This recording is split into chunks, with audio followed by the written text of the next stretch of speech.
আমিন আমিন। আপনাদের কষ্ট লাগে? আমার বাড়ি একদম দক্ষিণ চট্টগ্রামে, দক্ষিণ চট্টগ্রাম কক্সবাজারের পাশে আমার বাড়ি। আমরা তকরির 3-4 ঘন্টা সময় লাগে তকরির করতে, বয়ান 3-4 ঘন্টা করা লাগে। দূরের মানুষ হবে, ঠিক কিনা? আল্লাহ পাক বুঝার তৌফিক দিক। আমিন। জোরে বলুন না আমিন।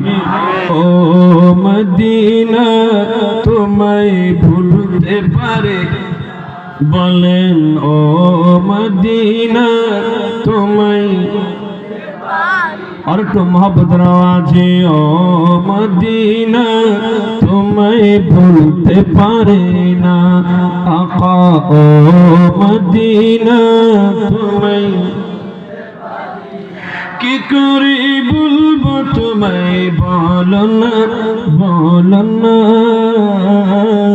তোমার বুকে শুয়ে আছেন যে জনা, যাকে সৃষ্টি না করিলে আমার রব্বানা কিছু সৃষ্টি করত না।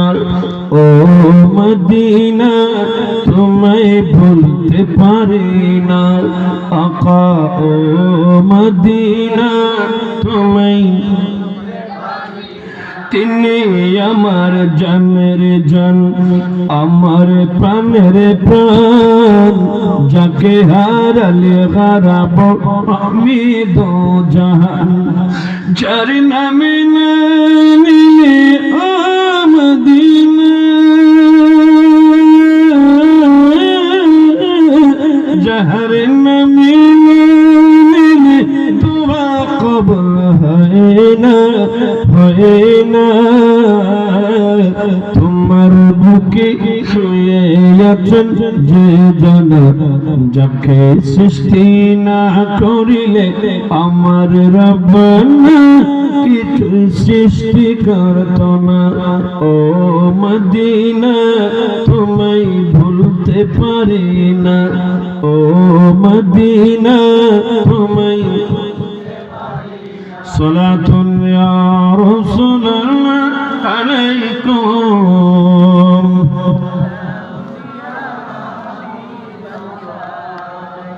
কোরআন কারীমের ভিতরে একটা প্রশ্ন করব, সবাই জবাব দেওয়ার চেষ্টা করবেন। কোরআন কারীম কয় পারা বলেন? জোরে বলেন না, কয় পারা? কোরআন শরীফ হলো 30 পারা, ঠিক না? কয়টা সূরা আছে? 114 খানা কোরআনে সূরা আছে। মুসলমান একটা গভীর মনোযোগ, আমি ক্লাসের মতো করে বলবো। কোরআন শরীফ কয় পারা বলেন ভাই? কিন্তু হয়তো আপনারা জানেন না, বাংলাদেশে বর্তমানে একটা দল বের হয়েছে, এরা বলতে চায় কোরআন নাকি 40 পারা। নাউজুবিল্লাহ, এত আস্তে কইলেন তো জোরে কর না, নাউজুবিল্লাহ।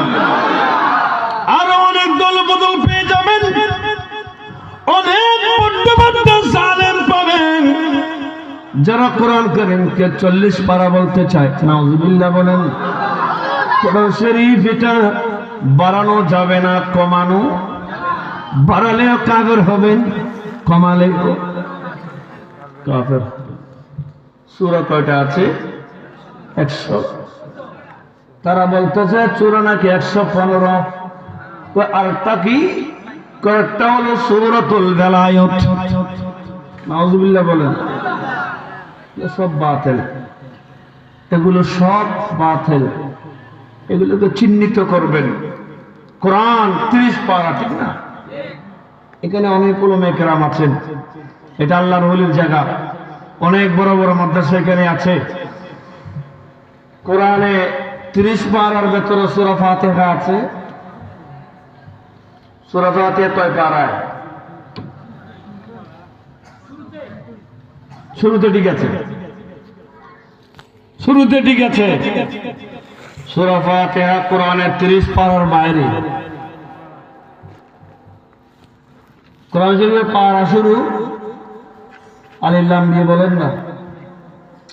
আরে ভাই, এগুলো জানবেন, এই জ্ঞানগুলো অর্জন করতে হবে।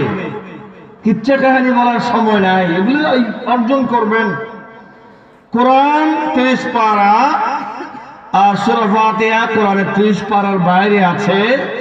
হযরতে নবীর সাহাবা হযরত ওসমান যুন্নুরাইন কোরআনকে এইভাবে তরতিব দিয়েছেন।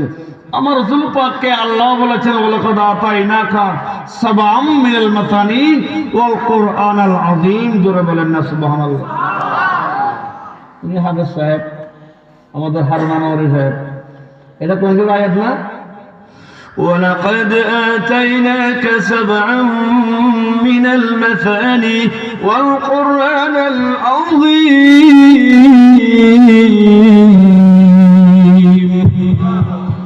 আল্লাহ বলে বন্ধু, আমি আপনাকে কোরআন শরীফ দিয়েছি, কোরআন কারীম দিয়েছি, আর একটা সূরা ফাতিহা দিয়েছি। এটা কোরআন আয়াত। নবী গো 30 পারা কোরআন দিলাম, আরেকটা সূরা ফাতিহা দিলাম।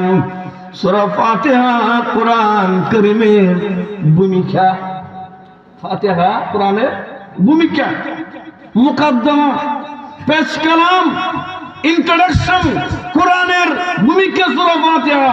আচ্ছা, সেদিকে বেশি যাব না। আমার রাসূল পাক সাল্লাল্লাহু আলাইহি ওয়াসাল্লাম হাদিসে এইটাও আছে,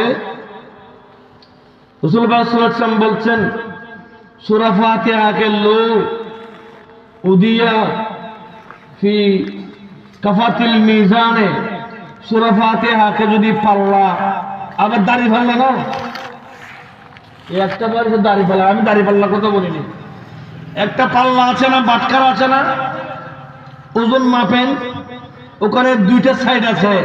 এক সাইডে আপনারা কি দেন? পাথর দেন, আর সাইডে মালামাল দেন, চাল ডাল দেন আর কি। আমার নবীজি বলছে ওই পাল্লায় যদি এক সাইডে যদি সূরা ফাতিহাকে রাখা হয়, আর এক সাইডে যদি কোরআন কারীমকে রাখা হয়, কোরআন কারীমের চেয়ে সূরা ফাতিহা ভারী হবে। এগুলো তাফসীরে আছে, এগুলো তাফসীর আছে। এখন আমাদের দেশে তাফসীর মাহফিল নাম দিয়ে এগুলো কয় না, আরেকটা কয়, এগুলো বলে না। বলতেছিলাম বন্ধু, মুমিন কোরআন কারীমের সূরা ফাতিহা শরীফ প্রত্যেক নামাজের প্রথম রাকাতে, প্রত্যেক রাকাতে পড়তে হয়, ঠিক না? আমার নবীজি বলছেন উম্মত ক্বালান নবী সাল্লাল্লাহু আলাইহি ওয়াসাল্লাম লা সালাতা ইল্লা বিফাতিহাতিল কিতাব। উম্মত কোন ব্যক্তি যদি নামাজ পড়ার সময় সূরা ফাতিহা পড়ে নাই, সূরা ফাতিহা না পড়লে তার নামাজ হবে বলেন না। এজন্য প্রত্যেক রাকাতে সূরা ফাতিহা তেলাওয়াত করতে হয়। সুবহানাল্লাহ বলেন না, জোরে বলেন না সুবহানাল্লাহ।